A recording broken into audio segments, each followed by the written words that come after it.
এটা একটা পুরনো কাঠের পিনবল মেশিন বানানো হয়েছিল সম্ভবত 1930 সালের দিকে। সময়ের অনেক ঝড়ঝাপটা পেরিয়ে অনেক বছর পর এই মেশিনটা আবার ফিরছে তার পুরনো রূপে, নতুন পালিশে, নতুন কাঠে, কিন্তু ঠিক আগের সেই চেহারাই। প্রথম যখন এই মেশিনটা চোখে পড়ে তখন সত্যি বলতে এর অবস্থা ভয়াবহ।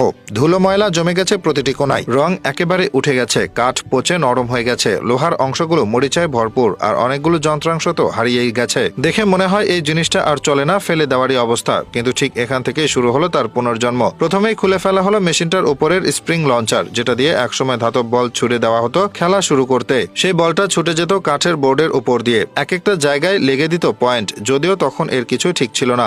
স্প্রিং, কাঠের পা, বডির কাঠ সব খুলে ফেলতে হলো একে একে। কাঠের রডগুলো এতটাই নরম হয়ে গিয়েছিল যে হাতে ধরলেই ভেঙে যাচ্ছিল। পেরেকগুলো তোলা হলো খুব সাবধানে, আবার কিছু জায়গায় করাত দিয়ে কেটে ফেলতে হলো, কারণ সেগুলো বের করার মতো অবস্থায় ছিল না। তারপর বোর্ডটা আলাদা করা হলো বডি থেকে। বোর্ডের উপর ছিল একটা পুরনো সবুজ ফ্নালের কাপড়, সেটা তুলে ফেলার পর নিচে দেখা গেল কাঠের আসল মুখ, দাগ, ছিদ্র, ফাটা, যেন সময় তার ছাপ রেখে গেছে। এই বোর্ডটাকে আবার নতুন করে বানাতে হবে, কিন্তু একটু আধুনিকতা মেশানো যাবে না। সব পার্টস আলাদা করে একটা বড় টেবিলের উপর গুছিয়ে রাখা হলো। তারপর শুরু হলো কাঠ মেরামতের কাজ। পাতলা করে আঠা লাগানো হলো কাঠের ফাটলগুলোই, তারপর স্যান্ডিং করে তা মসৃণ করা হলো। এরপর নতুন সবুজ বিলিয়ার্ড কাপড় লাগানো হলো বোর্ডের উপর। খুবই যত্ন করে কাটা, সাঁটানো, বাড়তি কাপড় কেটে ফেলা, যেন 1 ইঞ্চিও ভুল না হয়। লোহার ছোট ছোট পার্টসগুলোর জন্য ব্যবহার করা হলো ভিনেগার, আল্ট্রাসোনিক ক্লিনার। সব ময়লা মরিচা তুলে ফেলা হলো। তারপর লেদ মেশিনে ঘষে আবার চকচকে করে তোলা হলো ব্রাশ আর স্টিলের পার্টস। মাঝখানের ছোট ঘন্টাটা ছিল একটা আলাদা সৌন্দর্য, ওটাকে নিকেল প্লেটিং করে নতুনের মতো করে তোলা হলো।